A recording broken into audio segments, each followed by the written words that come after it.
మీరు మీ అభిమాన shows and serials TV కన్నా ముందు ఈటీవీ విన్ యాప్లో చూడండి. Download and subscribe to ETV win app. 99 రూపాయలు మాత్రమే. మౌన పోరాటం. ఇంత పెద్ద దెబ్బ ఎలా తగిలింది? మీ నాన్న బుల్లెట్ మళ్ళీ నడిపావా? నీకెన్నిసార్లు చెప్పాలే మగరాయిళ్ళ బళ్ళు నడపొద్దని? ఏది ఒకసారి చూడు నువ్వు. ఇదేం కాదులే గాని ముందు నా మొగుడు ఎక్కడికెళ్ళాడో చెప్పు. ఏయ్ చెప్పానా అలా అనకూడదని? నువ్వు మావయ్యని ఏమని పిలిచేదానివి? అది ఆయన నాకు తాళి కట్టిన భర్తే. తాళి కట్టకపోయినా బావ నాకు భర్తే.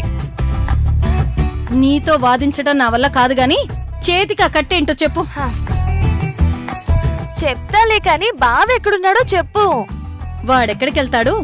ఆఫీస్ లేకపోతే ఇంట్లోనే ఉంటాడు. అందరి కుర్రాళ్లలాగా బయట తిరగడం వాడికి అలవాట్లేదు కదా. అందుకే బావనే నా మొగుడిగా చేసుకునేది. బావా బావా బావా. ఏ రాక్షసి, ఏమైంది? ఈ కట్టేంటి? బావా నువ్వు సూపర్. చూసావా అత్త, నువ్వు అడిగావు చేతి కట్టేంటి అని. దాంట్లో కంగారుందే కాని ప్రేమ లేదు. కాని బావ అడిగిన దాంట్లో ఎంత ప్రేమ ఉందో చూసావా? ప్రేమ నాకు చిరాకు కనిపించింది. అది కూడా ప్రేమే అత్త. నీకు పైత్యం బాగా ముదిరిపోయింది. ముందు ఆ కట్టేంటో చెప్పు.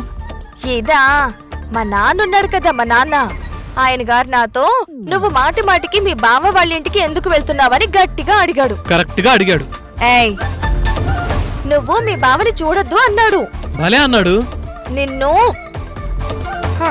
పెళ్ళవ్వాల్సిన పిల్లవి మాటి మాటికి వాళ్ళ ఇంటికి వెళ్తే అందరూ ఏమనుకుంటారు అని అంటున్నాడు. ఆహా, మావయ్య చాలా రైట్ వేలో ఆలోచిస్తున్నాడమ్మా. ఆహా, నాకంట వేరే అబ్బాయిని చూస్తాడంట, పెళ్లి చేస్తాడంట.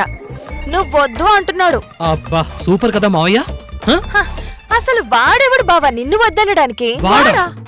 ఎవడా? ఏమే కన్న తండ్రిని పట్టుకుని వాడు వీడు అంటావా? మరి బావని వద్దు ఇంకెవడో ముద్దు అంటే నాకసలు ఈ నాన్న వద్దే వద్దు. అదేంటి, నాన్నేమన్నా అంగట్లో దొరికే సరుకా? ఇది వద్దు అంటే ఇంకొకడు కొనుక్కోడానికి? నాన్నే జన్మకి ఒక్కడే ఉంటాడు. ఇంకొకడు దొరకపోయినా పర్లేదత్తా. బావని వద్దు అంటే వాళ్ళు నాకు వద్దు. సర్లే, ఇంతకీ సంబంధం చూసావా లేదా చెప్పు. చూశాడంట. వాణ్ణెవన్నో ఇంటికి పిలుస్తాడంట. మా బావ నుంచి నన్ను విడదీస్తాడంట. ఎలా విడదీస్తావో చూస్తాను అన్నాను. వెళ్ళాను, వేయించుకొచ్చేశాను. ఏంటది? ఉండు చెప్తా.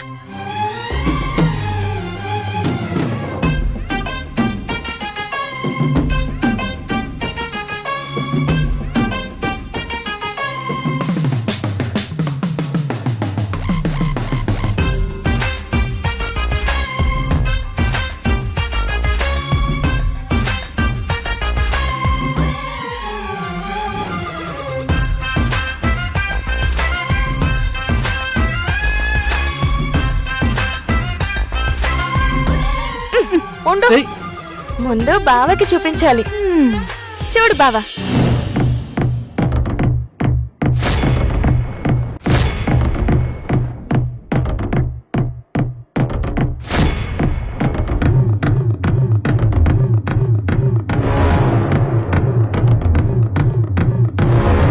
ఇప్పుడు నువ్వు చూడత్తా.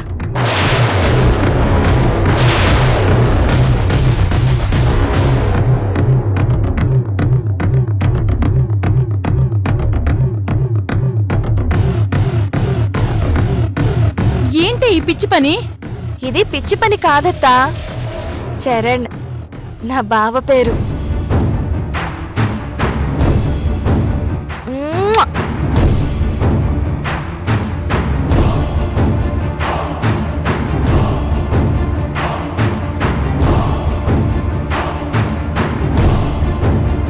ఏవత్తా, ఇప్పుడు విడదీస్తాడా మీ అన్న నన్ను నా బావని?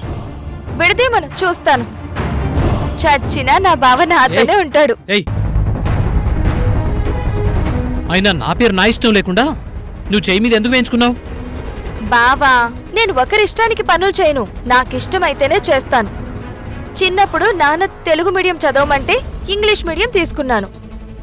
నాన్న తనకి నచ్చిన ఐఏఎస్ చదవమన్నాడు. నేను నాకు నచ్చింది చదివాను. నా పెళ్లి విషయం కూడా అంతే. నాదే ఫైనల్ డెసిషన్. నువ్వే నా మగుడు. ఏయ్ నందిని, నాకు నీ మీద ఏ ఫీలింగ్స్ ఉండవని ఎన్నిసార్లు చెప్పాలి? ఫీలింగ్ ఏముంది బావా, నాకున్నాయి కదా.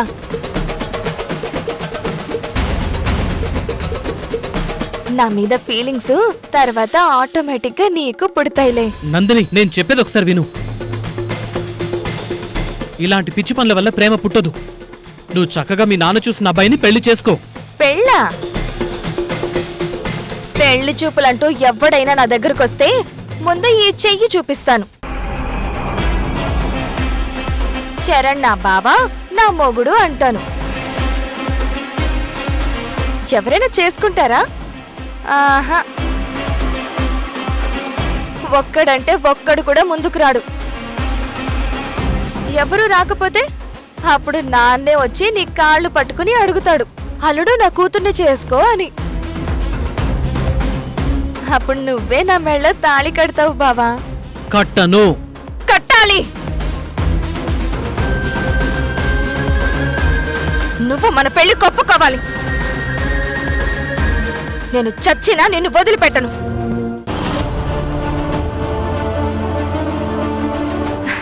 ఎందుకంటే నువ్వే నా ప్రాణం బావా.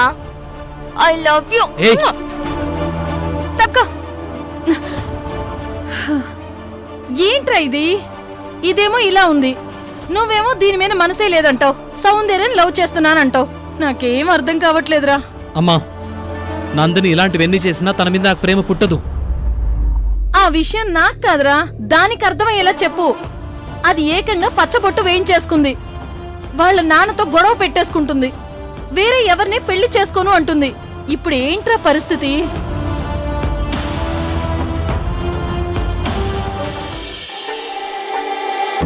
కుడి ఎడమైతే పొరపాటు లేదోయ్, ఓడిపోలేదోయ్.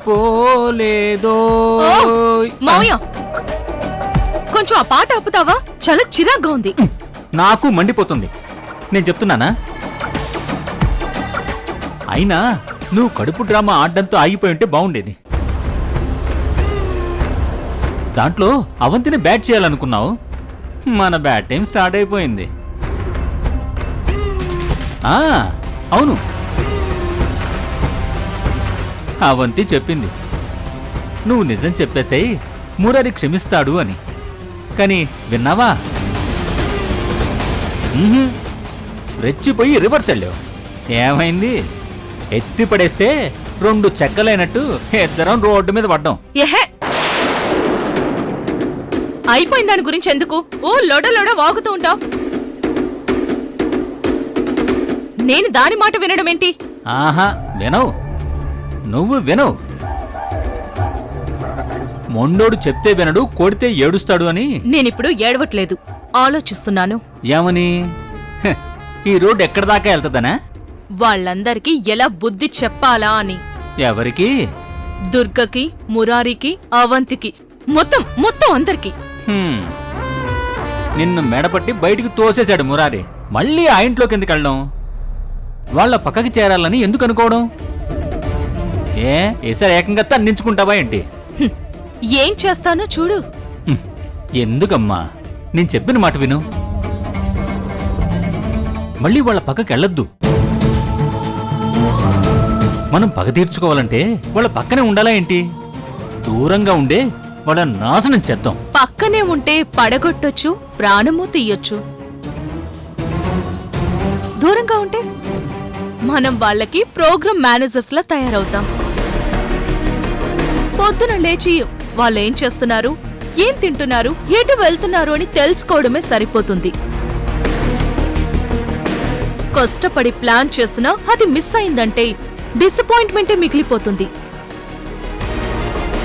అందుకే ఖచ్చితంగా మనం ఆ ఇంట్లో మురారి పక్కనే ఉండాలి. కానీ ఎలాగమ్మా ఇంట్లోకి వెళ్ళేది?